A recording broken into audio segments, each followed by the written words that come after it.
There are moments when we feel different from the world around us. Not because we're broken, but because our minds operate on a frequency most people never tune into. And often the signs of deep intelligence don't look impressive at first glance. They look strange, unusual, even misunderstood. But as ancient thinkers warned us, what stands out in a chaotic world often carries more truth than what blends in. This is where our story begins. 1. The weird bit of detaching from what everyone else chases. There is a habit, quiet, subtle, almost invisible, that intelligent minds carry without announcing it. A habit that looks strange to outsiders, but internally, it is a weapon sharper than any blade. The ability to detach from the things everyone else desperately chases. Most people grab at life with trembling hands. Status, attention, validation, constant stimulation. They cling to these things as if their identity would collapse without them. They cannot imagine stepping back from the noise, because the noise is the only thing that makes them feel alive. But we walk differently. We have learned through pain and introspection that the world cannot be trusted with our peace. And so rebuild that peace within ourselves. As Seneca warned, he who is everywhere is nowhere. The masses scatter themselves across every distraction to avoid confronting the hollowness inside. But the intelligent mind is not afraid of that confrontation. We turn away from the glitter of the world because we know how fragile it is. Praise is temporary. Popularity is fickle. Validation is borrowed and easily revoked. And a mind that depends on external applause will break the moment the applause stops. So detach not out of arrogance, not out of indifference, but out of clarity.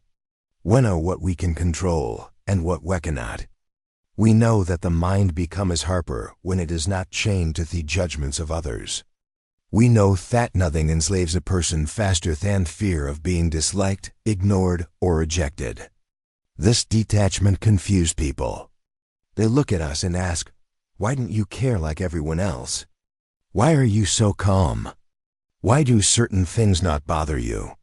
But they do not understand that this calm is not natural. It was built from evenings spent alone with our thoughts, built from the discipline of stepping away from distractions, built from the courage to be misunderstood, built from countless moments where we resisted the urge to seek external comfort when internal discomfort felt overwhelming. We learned to sit with our own mind without drowning in it. That is a rare skill, one most people never develop in their entire lifetime. Marcus Aurelius wrote, "You have power over your mind, not outside events. Realize this and you will find strength."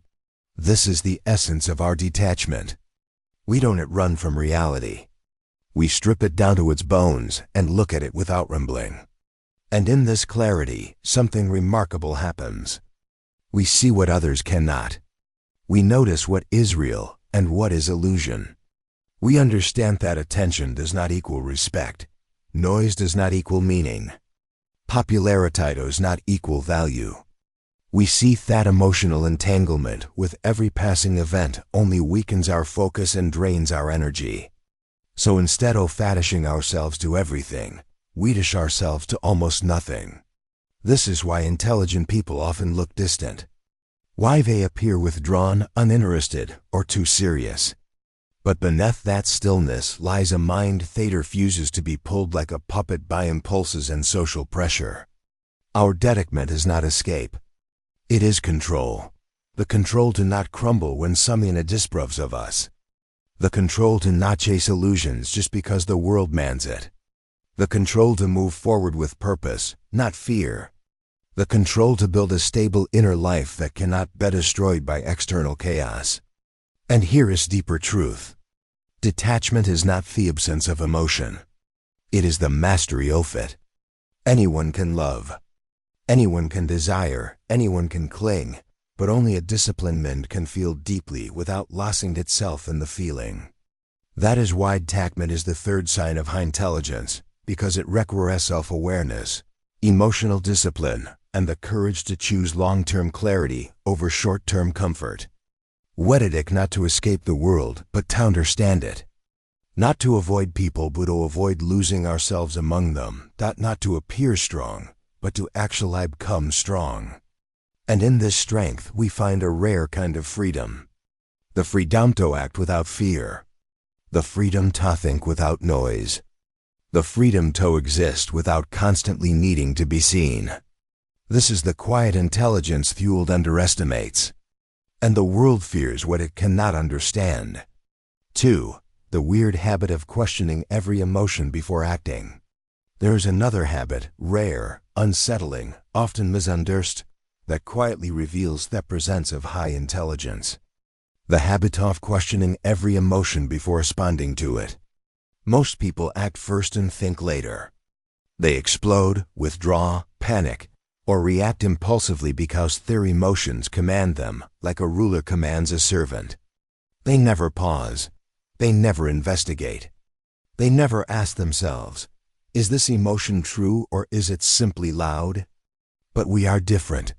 We know that an unexamined emotion is a storm waiting to destroy something precious. We know that reacting without reflection is the fastest way to sabotage our own peace. So we pause. We interrogate the feeling before it interrogates us. This habit looks strange from the outside. It as coldness, detachment, or emotional distance. But underneath this calm lies the discipline that Epictetus described when he said, if someone succeeds in provoking you, realize that your mind is complicit. We refuse to be complicit. When anger rises, we ask, is this anger just or is it my ego seeking the battlefield? When fear whispers, we ask, is this danger real or merely imagined? When sadness appears, we ask, is this sorrow a message or a shadow? This inner examination is not weakness, it is strategy. Because the truth is simple. Most people do not suffer from external events. They suffer from their interpretations of those events. And since interpretations can be questioned, they can be reshaped. This is why intelligent individuals often appear emotionally unshakable. Not because they feel less, but because they analyze more. We have learned that emotions are data, not destiny. Signals, not commands. They inform us, but they don't rule us. This is what Stoic researchers often refer to as cognitive spacing. The mental gap between stimulus and response. The wider that gap comes, the more powerful the mind grows. And here is the part most people will never understand. This habit makes you appear unpredictable, not because you are unstable, but because you are not governed by impulses that others expect you to obey. Fueled anticipates immediate reactions, quick anger, quick judgments, quick emotional explosions. But we deny fueled that satisfaction. We slow down, we examine, we question, and through questioning, we gain control. This is why intelligent people often feel older than their age, as if they carry a wisdom others have not yet earned. Because reflection accelerates maturity. Because discipline sharpens perception. Because emotional mastery creates an aura that others can feel even before we speak. Marcus Aurelius wrote, "The nearer a man comes to a calm mind, the closer he is to strength." This habit is doorway to that strength. So yes, it is a strange habit. It is unusual. It is inconvenient. It even makes us feel isolated sometimes. But it is also one of the clearest signs of a mind that refuses to be conquered by chaos. Because the person who questions their emotions is the person who eventually masters them. And the person who masters their emotions is the person the world can no longer manipulate. 3. The habit of disappearing to reset the mind. Another unusual habit that quietly reveals high intelligence is the tendency to disappear without warning. Not out of avoidance, but out of strategy.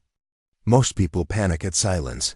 They cling to noise, distraction, and constant stimulation because they fear what their mind might reveal when everything becomes quiet. But we understand something they don't. A mind that is constantly surrounded becomes a mind that never sharpens. Seneca warned to be everywhere is to be nowhere. Self-intelligent withdraw not to escape life, but to return to it with clarity. This disappearance is not dramatic. It is subtle, intentional, and almost ritualistic. We step away from conversations, from social circles, from digital noise, and we retreat into thiner chamber where only truth exists. Because in silence, the mind reorganizes itself. It untangles emotions before they rot into confusion. It examines desires before they turn into obsessions. It studies wounds before they turn into bitterness. Most people collapse under their own inner chaos because they never stop long enough to understand it. We refuse that fate. To disappear is to reset. To reset is to return stronger. It is a form of mental hygiene that high-intelligence individuals practice. Naturally, even if they cannot explain why this habit makes others uncomfortable. They assume we are reticent, uncaring, or cold. But the truth is simple. We withdraw so we can protect the quality of our thoughts. And a person who protects his thoughts protects his destiny. In silence, we're again the one thing the world constantly tries to steal from us, our inner command. And when we return, we're not as we were, but as someone more focused, more armored, and far more difficult to manipulate. 4. The obsession with understanding before reacting. One of the strangest habits of truly intelligent people is their insistence on understanding before reaction. While the world rushes headlong into chaos, reacting, arguing, and chasing every fleeting impulse, we remain still. We observe, we analyze, we wit. Marcus Aurelius once wrote, "If anyone can refute me, I welcome it. But first, I will hear them in silence." This is not passivity. It is mastery. It is the intelligence that knows action without comprehension is destruction masquerade as progress. We notice patterns that others miss. We see these subtle dynamics of power, desire, and influence long before they erupt into obvious consequences. And we understand that words are cheap, emotions are treacherous, and appearances are deceptive. So we hold back. This obsession is quiet, almost invisible to the untrained eye. We do not feel compelled to justify our delay. We don't shout our intentions. We do not explain our thoughts. We simply allow the world to reveal itself layer by layer. In that silence, others grow impatient. They label us indecisive, cold, or arrogant. They do not understand that the intelligence we wield is built in restraint, not impulse. The greatest power lies not in being first, but in being correct. The greatest victory lies not in speed, but in precision. By insisting on understanding first, we protect our minds from unnecessary ritual. We protect our energy from wasted battles. We protect our integrity from the sway of fleeting opinion, and we protect our destiny from the blind hands-off chance. This habit is misunderstood. It looks like hesitation, but it is calculated foresight. It appears lonely, but it is internal alliance. It seems passive, but it is preparation for dominance. Those who act without this discipline are prisoners of their impulses. We, however, are architects for fate. Quiet, vigilant, and untouchable. Understanding before acting is not just a habit. It is a shield, a strategy, and a silent signature of intelligence that few will ever recognize. Yet, everyone will feel fluid when we move. If you found value in this, make sure to hit that subscribe button and join us on this path of strength, wisdom, and control. Stay silent, stay sharp, and remember, true power is built in the shadows, not in the noise. Subscribe now and never miss a lesson that strengthens your mind and your life. Get exclusive content and deeper insights. Join our membership today. Link in the description. If this resonated with you, subscribe to the Stoic Verse for more wisdom to guide your journey.